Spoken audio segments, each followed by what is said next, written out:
nous allons écouter la parole de Dieu. C'est cette parole que Dieu a utilisée pour créer le monde, pour créer tout ce que vous voyez. C'est la matière première de Dieu pour créer. Donc, à travers ce message de ce matin, certainement d'autres sont de passage, mais d'autres ont voulu donner, mais ils ont donné, n'ont donné pas comme Dieu le voudrait, c'est-à-dire ils ont peut-être réduit. Après la parole de Dieu, certainement tu vas t'engager à donner le tout. Alléluia. Que Dieu vous bénisse. Bien, le pasteur qui est chargé à nous apporter les sages conseils de Dieu, je vous ai déjà présenté, c'est l'oncle de notre frère Anthony. Donc, je vais inviter ici, aidez-moi à recevoir. Il me va parler du reste. Le pasteur d'Olivera. Il a un ministère prophétique, dans ses premiers moments. Ce genre de ministère apporte beaucoup parce que Dieu peut l'utiliser pour faire des déclarations sur la vie de quelqu'un, ou bien recevoir une pensée de Dieu pour quelqu'un. Et puis ce qu'il dit, c'est ce que Dieu va mettre sur son cœur. Alléluia. Donc nous sommes bénis ce matin. Que la gloire te revienne au Seigneur. Merci. Je vous salue dans le nom précieux de notre Seigneur Jésus-Christ. Nous allons bénir le Seigneur ensemble, recommander ce moment entre les mains du Seigneur. Père, nous te rendons grâce. Nous te disons merci pour cette grâce que tu nous accordes. Merci notre Dieu pour ton message qui sera donné. Père, je demande de parler au travers de moi par le Saint-Esprit afin que tes enfants soient touchés dans ce culte d'action de grâce. Nous bénissons les auditeurs et nous bénissons tous ceux qui sont en ces lieux. Et nous chassons tout ce qui ne nous pointe ton nom en ces lieux dans le nom puissant de Jésus-Christ. Amen. Le thème que nous allons voir aujourd'hui est intitulé « Il mérite que tu lui accordes cela ». Amen. Luc chapitre 7. Luc 7, à partir du verset 1. Je lis. Après avoir achevé tous ses discours devant le peuple qui l'écoutait, Jésus entra dans Capernaum. Un centenier avait un serviteur auquel il était très attaché et qui était malade, sur le point de mourir. Verset 3. Ayant entendu parler de Jésus, il lui envoya quelques anciens des Juifs pour le prier de venir guérir son serviteur. Ils arrivèrent auprès de Jésus et lui adressaient d'instances supplications, disant « Il mérite que tu lui accordes cela, car il aime notre nation et c'est lui qui a bâti notre synagogue. » Jésus étant allé avec eux, n'était guère éloigné de la maison quand le centenier envoya des amis pour lui dire « Seigneur, ne prends pas tant de peine. » À partir vous. C'est digne que tu entres sous mon toit. Oui. C'est aussi pour cela que je ne me suis pas cru digne d'aller en personne vers toi. Mais dis seulement un mot et mon serviteur sera guéri. Car moi, j'ai les soldats sous mes ordres. Et je dis à l'un, va, et il va. À l'autre, viens, et il vient. Et à mon serviteur, faire cela, et il le fait. Lorsque Jésus entendit ces paroles, il admira le centenier, et se tournant vers la foule qui le suivait, il dit, je vous le dis, même en Israël, je n'ai pas trouvé une aussi grande foi. Au retour à la maison, les gens envoyés par le centenier trouvèrent guéri le serviteur qui avait été malade. Le jour suivant, Jésus alla dans une ville appelée Naïm. Ses disciples et une grande foule faisaient route avec lui. Amen, amen. Amen. Gloire à Jésus. Que Dieu nous bénisse. Bien-aimés, dans ce passage, il s'agit de Jésus de Nazareth. Et Jésus de Nazareth est rentré dans Capernaum. Et quand il est rentré dans Capernaum, il y avait un centenier qui avait son serviteur attaché, très attaché, qui était malade sur le point de mourir. Et qu'est-ce qu'il va faire? Il va envoyer les anciens des Juifs pour aller voir Jésus, de dire à Jésus de venir, parce que son serviteur est en train de mourir. Et quand ils sont arrivés auprès de Jésus, leur réaction, c'est quoi? Ils ont supplié le Seigneur avec beaucoup de paroles, des paroles touchantes. Il dit, cet homme-là, il aime notre nation. C'est lui qui a bâti notre synagogue. Il mérite que tu lui accordes cela. Et Jésus-Christ les a suivis. Et au moment que cet homme a vu Jésus, Jésus venait vers lui dans sa maison. Il s'est arrêté, il a dit au Seigneur, Seigneur, où je suis, j'ai des serviteurs autour de moi. Je ne suis pas digne que tu rentres chez moi. Mais dis simplement un mot et mon serviteur sera guéri. Alléluia. Amen. Et au même instant, la parole de Jésus-Christ a eu effet. Et ce qui m'a plu dans ce parole encore, verset 9, il admira le centenier. Lorsque Jésus a entendu ces paroles, il admira le centenier. Amen. Amen. Jésus l'a aimé. Parce que cet homme est un homme humble. Un homme vraiment rempli d'amour, de compassion. Et lorsqu'ils sont partis, arrivés là-bas, le serviteur était déjà guéri. Bien aimé, aujourd'hui c'est un culte d'action de grâce. Mais je voudrais vous dire une chose. Lorsque tu fais quelque chose pour Dieu, Dieu ne t'oublie pas. Lorsque tu fais une offrande, Dieu ne t'oublie pas. Et qu'est-ce qui a poussé Jésus à aller vers cet homme? La Bible dit qu'il envoyait les anciens. Vous voyez, les anciens des Juifs. Donc ce sont des hommes religieux. Si il dit c'est lui qui a bâti notre synagogue, c'est que ce sont des hommes religieux. Est-ce que vous êtes d'accord avec moi? Amen. Mais comment un homme peut envoyer, un simple centenier peut envoyer des anciens, on peut dire des serviteurs de Dieu? Vous comprenez? C'est parce que c'est un homme qui a la crainte de Dieu, c'est un homme qui s'occupe des affaires de Dieu. Amen. Et quand ils ont dit à Jésus, cet homme-là, il mérite que tu l'écoutes, il mérite que tu lui accordes cela. Il mérite que tu pries pour son serviteur. Amen. Jésus pourrait dire que, mais il a bâti tant, ça fait quoi? Et alors? Mais Jésus n'a pas parlé. Jésus n'a même pas parlé. Et Jésus-Christ savait que plusieurs fois il a prêché à Capernaum dans les synagogues. Et il se rend compte que cette synagogue-là, c'est cet homme qui a bâti. Amen. Et cela a touché Jésus. Et Jésus-Christ s'est déplacé. Il y a eu parfois dans le ministère, je bénis le nom de Dieu pour les serviteurs de Dieu. Parfois dans le ministère, les actes que certains fidèles posent, ça nous pousse à agir. Amen. Amen. C'est-à-dire, souvent ça touche tellement ton cœur. Quand un fidèle a un problème, ce n'est pas parce que nous négligeons certaines personnes. Mais quand nous voyons qu'un frère, une soeur prend l'œuvre de Dieu à cœur, sur le plan spirituel, sur le plan matériel, sur le plan financier, quand ce frère a un problème, nous-mêmes on n'est pas à l'aise. Alléluia. C'est pas parce que nous regardons le côté financier. Mais on sait que c'est quelqu'un qui aime Dieu. Jésus est parti parce que c'est lui, il aime sa nation. Il a bâti une synagogue à la gloire de Dieu. Bien-aimé, quand tu fais pour Dieu, Dieu se souvient de toi. Amen. Dieu ne t'abandonne jamais. Dieu est celui-là qui, lorsque tu fais pour toi, dans les moments difficiles, il est là pour te secourir. Amen. Vous savez, si on veut voir, c'est à cause de cet homme que Jésus-Christ est rentré à Capernaum. Et une chose que je voulais dire à quelqu'un, la Bible déclare que son serviteur était, le serviteur du centenier, était l'un des serviteurs qui était très attaché. Amen. Amen. Il n'y avait plus de serviteur. Mais la maladie de cet homme-là conduisait à la mort. Le centenier était troublé parce qu'il était attaché.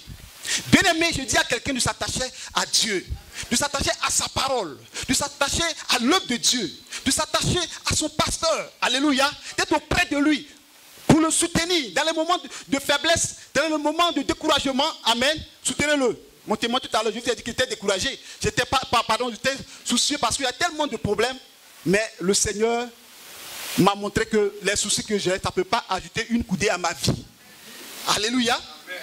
Donc, vous devez d'abord soutenir vos pasteurs qui sont auprès de vous, jour et nuit. Souvent, mes bien-aimés, quand ça chauffe, il y a des moments qui arrivent, on cause avec madame. Mais souvent, on est obligé, tellement que la situation nous dépasse, on est obligé de causer avec les saints fidèles. Parce qu'on veut quelque part se libérer. Mais malheureusement, souvent, on tombe sur le faux. Et il va t'exposer partout. Donc, vous devez les soutenir dans la prière. Vous devez les encourager. Parce que ce sont ceux-là qui sont des bergers qui conduisent le peuple de Dieu. Donc, cet homme a reçu la guérison. Ce serviteur a reçu la guérison à cause de ce qu'il est attaché. L'autre serviteur aussi, il a été exaucé de ce qu'il a donné pour la maison de Dieu. Bien-aimé, il faut être attaché à la maison de Dieu. Il faut être attaché à l'œuvre du Seigneur. C'est pourquoi je vais dire quelque chose. Souvent, dans cet homme, on a remarqué en lui l'humilité. Excusez-moi, parce que dans toutes les vies, on voit ça. Il y a d'autres personnes, quand elles donnent plutôt, on ne peut pas s'approcher. Si tu donnes, c'est pour la gloire de Dieu. Tu ne peux pas donner pour écraser le pasteur. Tu ne peux pas donner pour murmurer. Tu ne peux pas donner pour le décourager. C'est-à-dire, souvent nous-mêmes, il y a des offrandes qu'on reçoit. Je disais à mon épouse qu'il y a des cultes on finit. L'offrande, je vois l'offrande là. Mais je suis attristé. Au contraire, je dois être en joie. Alléluia. Amen. Mais l'offrande devait me donner la joie. Mais si je suis attristé, quelque chose ne va pas dans l'église. C'est qu'il y a des personnes, leur offrande, ils murmurent. Mais cet homme qui est riche, un centenaire riche, regardez ce centenaire qui est riche. Il y avait des anciens autour de lui. Les anciens, des anciens juifs, des juifs. Pourquoi? C'est quelqu'un qui est attentif. Si un juif a un problème, il va le voir, il dit, ah, centenaire, j'ai telle situation, il va venir. Vous devez, quand on dit action de grâce, quand on dit de donner pour la maison de Dieu, vous devez être prêt. Je ne dis pas que vous ne donnez pas, vous avez déjà commencé à donner. Ceux qui donnent, que Dieu vous bénisse. Et je vous encourage à donner plus. Ceux qui ne donnent pas aussi, levez-vous. Parce que le temps est arrivé. Chacun doit s'aimer pour la maison du Seigneur. Amen. Alléluia. Amen. Donc je dis à quelqu'un que le donner c'est très important.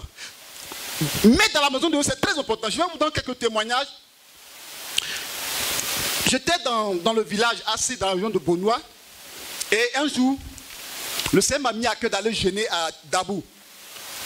Et quand je suis parti, l'homme de Dieu qui m'a reçu et sa diaconesse était en train de faire des calculs pour le temple. On doit payer le bois, ceci, les tôles. Diaconesse, non, va voir le frère qui est de l'autre côté, parce que ça nous restait 1000 francs. Mais si on pouvait compter, on peut avoir, on va payer ça dimanche prochain, on peut faire le culte. Moi, j'étais couché là-bas. J'étais dans sa chambre, je jeûnais. Et je crois que j'avais 2 billets de 5000. Et le Seigneur me dit, prends 5000 là, va régler l'affaire là. Je suis sorti voir le pasteur, il dit, pasteur, ça c'est mon offrande. Quand je lui ai donné ça, il me coucher, il a fait mon jeûne, le lendemain, je suis parti. Vous savez ce que Dieu va faire. Je rentre à l'église et Dieu va faire un miracle. Dieu touche quelqu'un à Abidjan, un sous-préfet. Et Dieu lui dit, par un serviteur de Dieu, que tu dois bâtir un temple. Et cet homme a obéi. Maintenant, il quitte Abidjan, il dit Abidjan, c'est où? Il va rendre visite à sa soeur, qui est à sa belle plutôt, à l'Arabia. Nous sommes Arabia AC, qui ont la voix d'Aboisseau. Nous étions AC. Et l'homme de Dieu, Dieu touche son cœur. Et quelqu'un lui dit que non, il y a un prophète qui est AC. Je pense que c'est un homme vraiment qui aime le Seigneur. Il faut aller construire le temple, son temple. Quand j'étais là, je crois en novembre, Dieu m'a dit, quand il disait au peuple, les gens même me boudaient. Quand il n'y a pas d'offrande même là, c'est comme si il y a chié sur moi. Donc, ça dit, j'avais mal. Mais il dit, regardez le temple, quand il pleut, ça verse. J'ai dit, je passe quand les gens même se moquent. Mais l'onction m'a pris un dimanche. J'ai dit, l'année ne va pas terminer. Dieu va bâtir ce lieu en briques, en dur. En novembre. Bien aimé, Jésus est réel. Amen. Et je suis parti, la prophétie, il a donné la prophétie. Et je suis là. Donc les gens sont là. On va voir en décembre. Alléluia. Amen. Et un jour j'étais assis là, je vois 4 gars. Et je vois quelqu'un qui sort derrière, il connaît la personne. Et la personne me présente. Il dit, bon prophète, moi je suis venu bâtir ton église. Ah! J'ai souri d'abord. Je suis parti dire à ma femme. Ma femme dit non, les gens ont fait trop de promesses qu'elle ne croit pas. Je disais, voici, il faut croire. Alléluia. Amen. Et bien aimé, qu'est-ce qui va se passer? Et le gars me dit, mais donne-moi le plan sur le champ. Il dit, ah, pardonnez demain. Et je suis parti. J'ai tracé un temple de 20 mètres sur 10 mètres. Pour ceux qui ont, les maçons connaissent. Et il est venu, quand il a regardé, il dit ok, allons à Beaunois. On partait sur la voie de Beaunois, c'est pendant la crise. Et le monsieur, sous mes yeux, le monsieur a compté 2,5 millions. Il a payé tant de ciment. Il a payé ceci, puisqu'il avait fait le devis. Amen. Amen. Et l'une de nos soeurs plutôt est partie dire à un frère de l'église. Quand les choses sont venues, les ciments, les fers, tout, les bois, les planches, il dit à un frère, mais il dit, ça là, Dieu peut faire quoi ici? En temps, les ciments sont déjà, le sable est déjà venu. Et il lui dit que Dieu a déjà fait. Dimanche, il vient, il trouve, il est étonné. Il a quitté l'église en même temps. À cause de la honte. Parce que quand Dieu veut faire quelque chose, il y a des gens qui doutent. Amen. Amen. Dieu va faire quelque chose d'extraordinaire. Ça va vous dépasser. Gloire à Jésus. Dieu est mon témoignage. Et le Seigneur me dit, de bénir le Seigneur. Tu me bénis, tu es content, non? Il dit, oui, je suis content. Il dit, les 5 000 francs que tu as donné à Dabou, là, c'est sa récompense. Parce que tu as donné pour l'église, moi aussi, j'ai bâti 5 000 francs. Est-ce que quelqu'un peut pas acclamer le Seigneur pour ça? 5 000 francs. Pour dire. Alléluia. Pour dire que quand tu donnes pour Dieu, là, Dieu ne t'oublie pas, hein? Il dit, il mérite. Comment quelqu'un va aller voir Jésus et puis ils étaient plus anciens, donc tout le monde est en train de parler. Ah, Seigneur Jésus, ça, lui là, il mérite, il faut partir. Hein. Sinon là, vraiment, hein, leur intérêt aussi est menacé. Parce que s'il ne va pas qu'il meurt, ah vraiment, il va dire, mais j'ai bâti le temple, s'il n'a pas la foi. Et mon serviteur est mort, vraiment. Mais Jésus-Christ est venu pour donner la vie à son serviteur. Lorsque Jésus est avec toi, rien n'est impossible. Et je vais vous rendre quelques témoins de donner. Je suis quelqu'un qui m'envoie tellement, je donne tellement que ce n'est pas mon problème. En écrivant mes livres, souvent je n'ai même pas de moyens. Mais je fais tout possible pour écrire. Je vais aller à la télévision, Béni TV. Mais ce n'était pas petit argent. Alléluia. Pour mon premier passage, un mois, ça m'a coûté 900 000. Mais pour manger, on a tous les problèmes. J'ai commencé à t'entourner à gauche, à droite. Après, je fais 6 mois après, vraiment. J'ai dit, ah, les frères et soeurs, je ne peux plus. Hein. Il m'a dit, bon, on va te diminuer à 500 000, 400 000 à un moment donné, c'était, je ne peux plus. J'ai arrêté. Mais par la grâce de Dieu, Dieu a permis que je suis reparti là-bas. Les gens m'ont dit, maintenant, il faut tel montant, viens donner et tu vas faire les émissions. Et je suis parti verser. Bien aimé, Jésus-Christ veut faire quelque chose dans ta vie. Amen. Et pourquoi je parle de Béni TV? Quand j'ai investi, à un moment donné, je m'en vais prêcher. Quand l'équipe de Béni TV vient, moi-même, là, tellement il y a soucis, même là, il ne sait même pas comment il prépare mes messages. Un jour, on a commencé à me dire, mon frère caméraman, il faut rentrer chez toi. Mais il n'y a pas de message. Alléluia. Pourquoi? Parce qu'il y avait tellement de soucis dans ma tête. Qu'est-ce que je vais prêcher? Mais dans ça, Dieu a eu pitié de moi. Et un jour, j'ai prêché, le message a touché une femme. Iré, Divo. Il dit, prophète, vraiment ton message m'a tellement touché. Amen. Que je veux t'offrir un terrain pour venir faire église. Il faut dire un. Et Dieu touche une femme quand tu es venue. Il dit, prophète, vraiment j'ai des soucis. Je veux que tu pries pour moi. Je suis dans l'immobilier de terrain. Donc si tu as prié pour moi, que ça a marché, tu as un terrain. Ah, les pasteurs connaissent là, parler en langue a commencé en même temps. Alléluia. J'ai commencé à prier. Et un jour, elle vient avec sourire, elle dit, prophète, c'est réglé. J'ai dit, et le terrain du Seigneur. Et elle a invité sa camarade. D'abord, quand elle est venue, je lui ai dit, ma soeur, souvent on prie pour vous, hein, mais après, quand vous êtes béni, vous ne revenez plus. Donc nous, là, il faut faire pour le Seigneur. Donc en parlant, sa soeur qui l'avait accompagnée, aussi, voulait que son sujet soit exaucé. Elle aussi a dit, prophète, moi-même j'ai terrain aussi, elle t'a donné un terrain. Tu avais combien de terrains? 3 terrains. Gloire à Jésus. Amen. Ça ne fait que commencer. Pourquoi? Parce que j'ai investi dans l'œuvre. Je donne pour le Seigneur. Bienvenue le Seigneur, parce que le Seigneur m'a donné une bonne femme. Sinon, elle est déjà partie.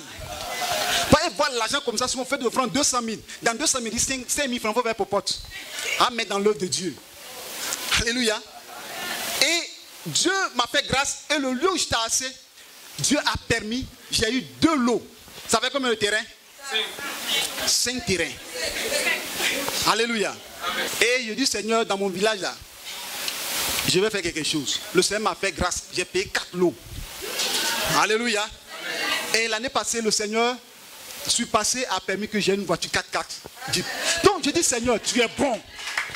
Mais je me suis assis et j'ai réalisé que rien d'autre que donner. Je donne sur moi, je donne. Même souvent les fidèles n'ont pas un problème. J'aimerais donner, dit ma femme, vous savez, l'homme de Dieu, si on gratte la tête, bon, est-ce que tu veux... Et elle dit quoi? Il dit non, il y a le frère qui a un problème là. Ah, mais quand elle comprend, elle donne et puis on règle le problème. Bien aimé, Jésus est fidèle. Amen. Où je suis là, j'ai la conviction que le terrain est acheté. J'ai la foi et je crois. Amen. Dieu a déjà fait. Parce que le fait que vous avez décidé de donner, d'apporter, ça va déclencher quelque chose. Mais laisse-moi te dire, ce que tu donnes, Dieu note ça dans le ciel. Amen. Amen. Dieu note ça dans le ciel. Ne dis pas que j'ai donné, je n'ai rien vu. Et à un moment donné encore, je rends ce témoignage pour vous encourager. Le Seigneur m'a dit de caroler l'église d'Angré. Et on a commencé à cotiser, l'argent traîne, qu'on a eu 300 000. J'ai dit à un frère, va aller acheter le carreau. Voilà le carreau que Dieu m'a montré, espagnol ou italien. Et le gars s'en va, le frère s'en va, vous savez, ça va payer Shintok. Donc les frères, si vous offrez des pasteurs, on vous envoie là, allez-y faire ce qu'on vous dit de faire. Donc si tu vois que l'argent ne suffit pas, il faut déposer, on va continuer. Quand j'ai vu les carreaux, j'étais attristé. Mais je ne veux pas parler, ce n'est pas mon argent, c'est l'argent qu'ils ont cotisé. Et, je tourne, un jour je prêchais, l'onction est descendue. Le Seigneur me dit, casse-moi tous ces carreaux. Ce n'est pas pour ma gloire. Quand j'ai cassé, il était là, c'est l'un des disciples. J'ai cassé. Les gens ont dit que, d'autres sont venus m'attraper, ils disent que je suis devenu fou. J'ai pris le crayon et la craie, j'ai écrit sur le mur, Dieu détruit, Dieu rebâtit. L'onction était sur, prophétisé. Je suis parti. J'ai dit, Dieu, vous ne voulez pas faire, Dieu va susciter quelqu'un que je ne connais pas et que vous ne connaissez pas, va venir faire. Quand j'ai dit cela, on était dans l'église. On est là. Souvent, quand je parle, Dieu va faire. Dieu va faire. Dieu va te bénir. Qui m'écoute? Toi, tu as dit, on a cotisé notre argent, tu as cassé carreau là. On m'a vu qui doit faire ça ici. Souvent, je me mets à la chaise, il y a une tristesse qui vient un peu. Je dis non, le Seigneur est vivant, il va bien. Il y a des fois, quand tu prêches, il ne faut pas regarder le visage des fidèles, c'est un fidèle. Hein. Quand tu iras fidèle, ça va casser l'onction qui est sur toi. De toute façon, il va te regarder là. Oh, l'onction me descend, tu ne sais pas qu'est-ce qu'il va dire. Mais quand tu as certaines personnes, de la manière, elle remue la tête, tu dis amen, ça te fortifie. Mais je vois dans l'église, je prends, il y a deux qui font. Il est là de l'autre côté, souvent portable dans leurs mains. J'arrête portable, il dit non, tu as l'église, puis tu as ton portable ici. Quand il prend portable, il quitte l'église. Les gens commencent à faire, les gens font réunion. D'autres sont venus me parler. Et disent, nous là, moi là, je ne fais rien. C'est mon salaire un peu que j'ai donné. Donc là, je pense que dans la maison, on doit être sage. Donc pour dire que je ne suis pas sage, j'ai cassé les carreaux. Ça dit, chaque fidèle me parle comme il veut. Je suis venu pipant. J'étais là, il dit, Seigneur, je sais que c'est toi qui m'as parlé. Un jour, j'étais là, il y a une soeur qui vient à la réception, elle est partie. Et quand je faisais la réception, elle regardait, puis elle est partie. Dieu lui a dit, va embellir le temple. Quand tu vois où mon serviteur m'adore, est-ce que ce lieu honore mon nom? Elle est là. Et elle est partie. Un jour, elle vient et dit, prophète, papa, Dieu m'a dit d'embellir le temple. Je dis, comment? Il dit, non, il faut faire le devis des carreaux que je vais payer. Il dit, attends, moi, je peux parler ma femme. Il dit, viens t'asseoir. Il dit, voilà, il faut parler encore. Et puis, elle a dit la même chose. Quand elle a dit la même chose, je vous assure, on est parti faire le devis. Ça faisait 2 millions. Elle est partie à la banque, elle est venue. Elle dit, voilà, les 2 millions. En plus des carreaux, je vais donner pour, comment dirais-je, le plafond, tout. Peinture. J'ai laissé, on est parti faire les achats, j'ai laissé dans la semaine lundi. Les travaux ont commencé dans la semaine, pas dimanche. Quand les gens sont rentrés dans la vie, ils disent, Alléluia. Ceux qui marchaient à gauche ont commencé à changer. C'est pourquoi je prophétise dans la vie de quelqu'un. Ton offrande que tu dois apporter ici, Dieu va ouvrir des portes dans ta vie. Alléluia. 3 000 talents d'or d'office et 7 000 talents d'argent épuré pour en revêtir les parois des bâtiments. Or pour ce qui doit être d'or, et l'argent pour ce qui doit être d'argent, et pour tous les travaux qu'exécuteront les ouvriers, qui veut encore présenter volontairement aujourd'hui ses offrandes à l'Éternel. Alléluia. Il s'agit de David. David a dit, en plus de mon attachement la maison de Dieu, je donne ce qui est de l'or, l'argent, tout ce qu'il peut donner. Et ce que les gens ont calculé, les Américains ont calculé cela, talent, coudé, tout ça là, et fin, ils ont calculé, ça fait 60 000 milliards de dollars américains. Ce que David a donné, ça donne, quand ils ont calculé tout avec notre monnaie actuelle, ça fait 60 000 milliards de dollars américains. Ouais, David, il donne sans calculer. Amen. Donc quand tu donnes, il ne faut pas calculer. Il faut donner pour la gloire de Jésus. Amen. Et lorsque nous lisons le verset 9, le peuple se réjouit de leurs offrandes volontaires. Car c'était avec un cœur bien disposé qu'il les faisait de l'Éternel. Et le roi David en eut aussi une grande joie. Amen. Je lis le verset 14.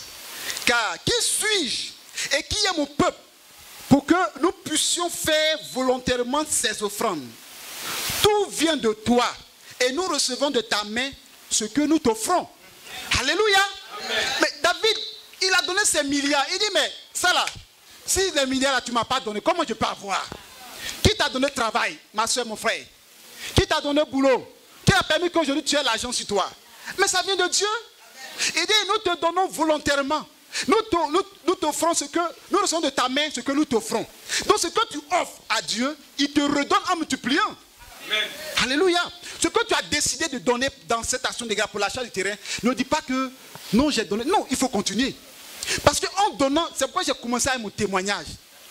Ceux qui sont autour de moi m'appellent homme de foi. Parce que quand on me dit quelque chose, il n'y a pas de problème à faire. Parce que je mets ma confiance au Seigneur. Donc le Seigneur, David a dit, nous recevons de ta main ce que nous t'offrons. Et ceux qui donnaient avec un cœur disposé et volontairement. Amen. Alléluia. Amen. On a besoin des offrandes au cœur disposé et volontaire. Il ne faut pas donner et puis demain tu vas murmurer.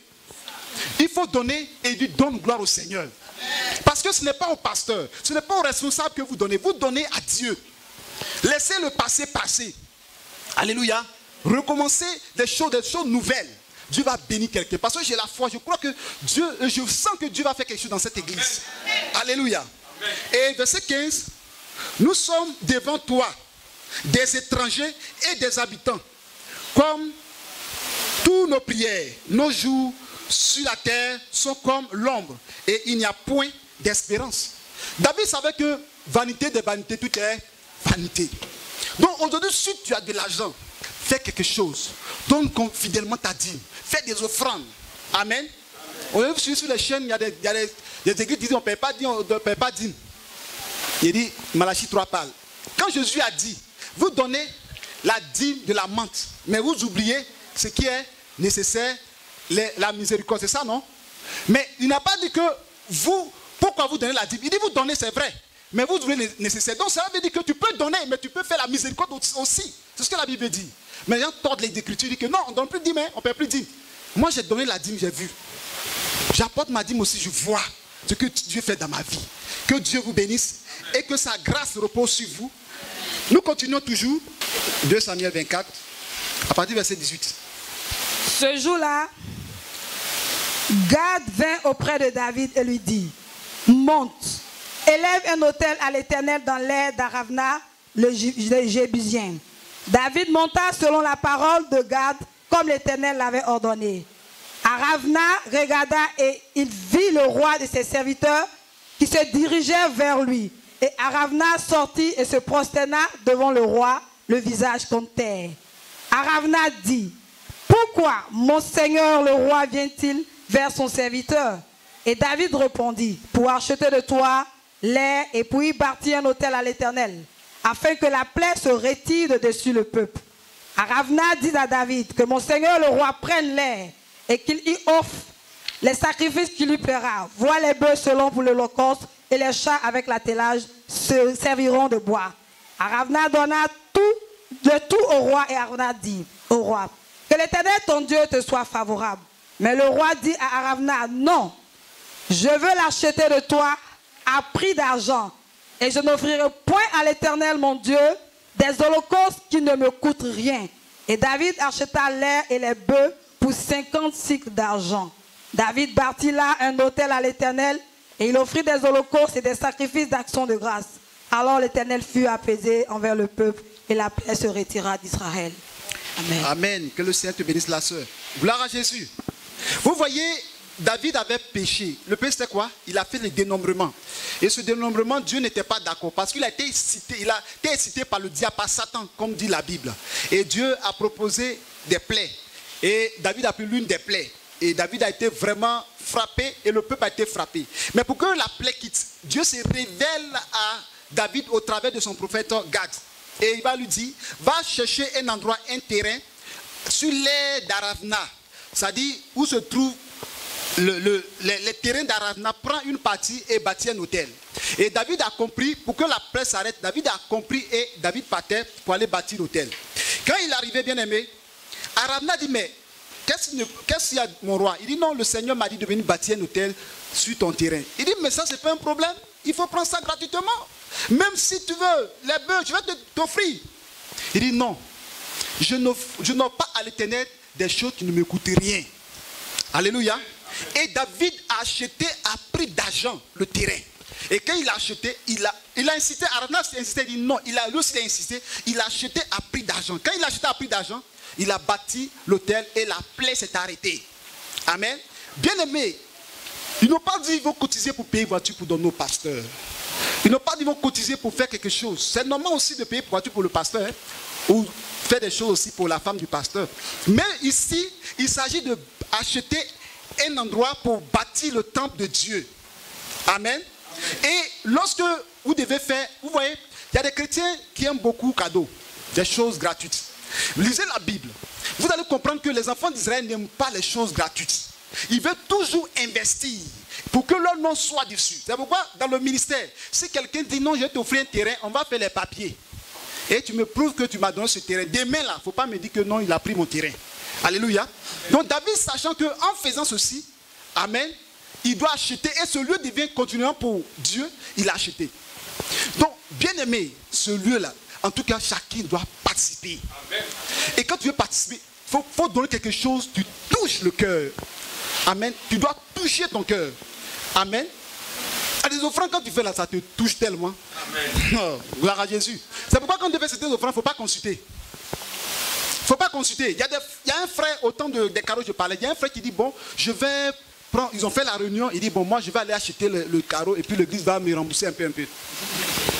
Quand il a dit ça, il y a une soeur qui dit, ah, il faut faire, tu vas voir, ton argent va rester là-bas. Tu connais le peuple de Dieu? Et puis il le fait arrêter. En tant que Dieu lui avait montré sa vision dans un songe où il y avait des millions. Mais il n'a pas fait. Alléluia. Dieu a suscité quelqu'un d'autre. Dieu veut que tu fasses quelque chose. Il y a des personnes qui... Tu peux même sacrifier un mois de ton salaire.